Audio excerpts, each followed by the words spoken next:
lift a 1-ton weight 150 miles into the air. So Bill, you've written this book, A User's Guide to the Body. I just wondered if you could tell us what was the motivation? What was it that got you interested in this topic? Well, there were several things. One, the most personal, was that I discovered quite by chance that I was probably born with just one kidney. I have only one kidney. And that made me realize I have no idea how I'm put together. I have no idea what goes on inside me. And at first I was alarmed to discover I have only one kidney, but then I went to see a kidney specialist, and he said, no, it's not that big a deal. It's better to have two if you can, but about 1 person in 100 is born with just one. And it's just proof that you don't, your body does look after you. So you said that there were multiple reasons that you... Well, then another one was that my older son is a doctor now, but he was in medical school. If he and I went to the pub, he would tell me really excitedly about some very technical stuff, electrolytes or ribosomes. I was just kind of captivated, enchanted really by how taken he was by the body. And that made me realize how little I know. These things are, a quarter of an inch away from me, and yet or my stomach perhaps more like 1.5 inches away from me. You can palpate a lot of these things, and yet, I've never seen them, and I don't know what's going on in there. There were so many things as I was reading the book that I just thought, even though I know a bit about science, were really surprising to me. I mean, you were writing about the eyes and how the things that we see are actually 1/5 of a second of a prediction into the future. I thought that was amazing. I wondered maybe if you could tell us 2 or 3 things that were perhaps the most mind-blowing for you as you were kind of... Well, that was one of them, and just in a more general sense, how your brain,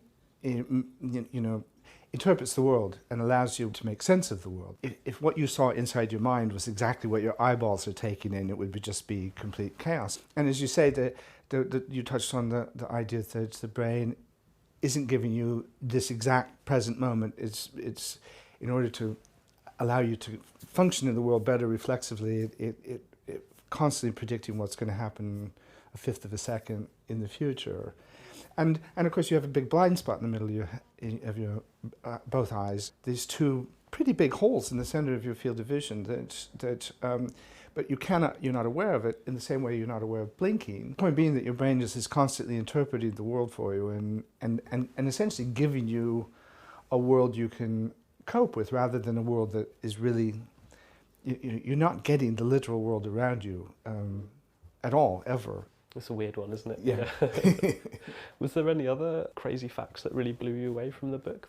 Well, the other one was just the brain, and just how 75 to 80% water and the rest is just protein and fats, and yet look what it does. I mean, that to me was just mind-blowing, excuse the slight pun. The one thing that really just completely rocked me back on my heels was the idea that if you took a cubic millimeter of your brain, of your cerebral cortex, which is about the size of a grain of sand, that there's enough storage capacity there to contain all the movies ever made, including trailers, And a very helpful professor at the University of Durham worked out for me that it would hold 1.2 billion copies of my book. And you have that in 1 cubic millimeter of your brain.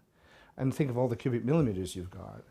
Can I ask you a bit about the things that you did and the people you went to meet? Was there a particular trip that you made that you'd like to tell us about? The dissecting room was to me the most fascinating. I was immediately struck by how completely different the body is. I mean, an opened up human body, particularly a cadaver which is drained of all life and color, is just a slab of meat. I mean, it's not very different from your Christmas turkey. It's just in terms of the texture and the tone of it and kind of the chilliness of it and all that. And that was to me was all the more marvelous to think that these innards that I'm looking at were until recently, this person, used to sit up and laugh and smile and have dreams and fall in love and do all of these things with all of this, and all that did it was this flesh, this kind of mass of undifferentiated organs and flesh. And it struck me how unmachine-like the human body is, and yet somehow miraculously, look what it does. It seems like you started off your career writing sort of about places. You did some travel books and obviously wrote very famously about this country and America. But it feels like sort of you had your very big and successful book, The Short History of Nearly Everything. And now this book, of course. So it feels like you've sort of moved into science. I had long wanted to do a book about science, to understand the universe. I mean, I really wanted to the extent that it's possible, doable, I wanted to, understand how we went from the Big Bang, this moment of creation for everything, to right now. How did we get from there to here? And to what extent can I understand that? And I thought there's got to be some level at which I can engage with science without being a scientist about it.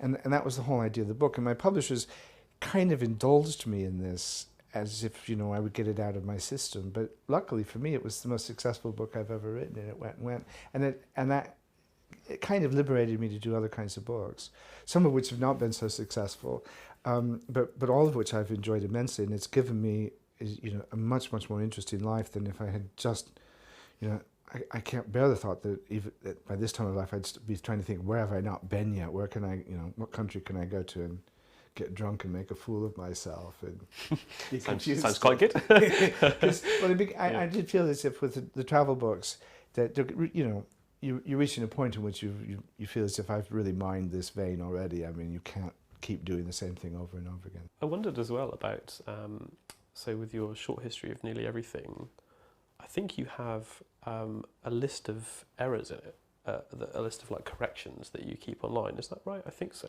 No, I think the world has that, but I have, one of the great frustrations of doing a book is that a book is frozen. I mean, it becomes essentially...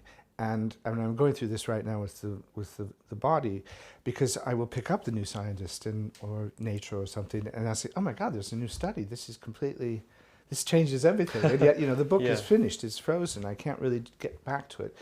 And so, for better or worse, what I tend to do is just, you just accept that, and you have to kind of walk away from it. And with a short history of nearly everything, I mean, for a time I kept trying to keep up with it and correct everything and I don't know, update the number of exoplanets and things like that. But it was impossible. I mean, the book was written 2004 or 5, and so I mean, just think of how things have changed just in terms of things like dark matter and dark energy and all kinds of things. I mean, Pluto was a planet when I wrote that book, and now it's, so just all kinds of things. I'd love to go back, and I hope that I live long enough to go back and revise it and update it. But all that will do is just push further into the future, the time when it's out of date again. Yeah. You were involved in a campaign, I think it was a campaign for rural England? Campaign to protect rural England. Rural England. And it was kind of about litter and waste, I think, was the thing that you were interested in. And it feels to me like a New Scientist, at least, we're writing a lot about waste these days, but not so much litter. It's more to do with things like plastic in the ocean and more sort of less visible forms of waste, I wondered.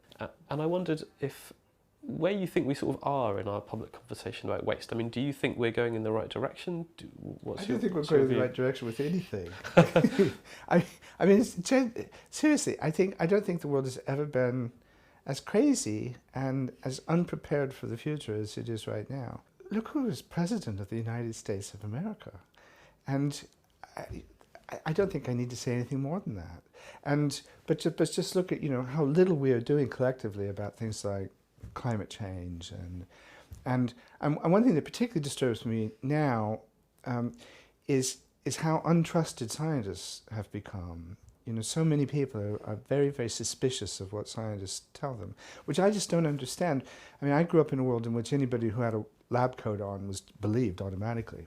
And maybe we were a bit naive or too accepting of that. But when it's so obviously sensible to at least cautiously accept global warming as something we need to do something about, because the consequences are so bad if we don't. So I don't understand why people are so opposed to that, and why when scientists say things to them about parade facts in front of them, that they reject them. I struggle not to be too depressive about the whole world now. Yeah. The whole idea of the book was really to focus on the things that the body does well and does well for us. The body really is mostly a success story. I mean, for most of us, most parts of us are working flawlessly for decades. It's kind of a miracle. And the miracle of life altogether, which is that all of these things inside you work together. You don't have to tell your heart to beat or your lungs to breathe and inflate and deflate and all that. All this is done for you. And to me, that's quite a miracle. Yeah, I agree. It's nice to have a celebration of the body. Been told that I need to do a slightly cheesy sign-off, so I will just say, Bill Bryson, thank you very much for talking to us. It's been a real pleasure. Thank you. What part of that was cheesy? I don't know. It's not, in my brain, it probably sounded very cheesy, but but yeah, no, it genuinely has been a pleasure. It's been a pleasure for me too. Thank you.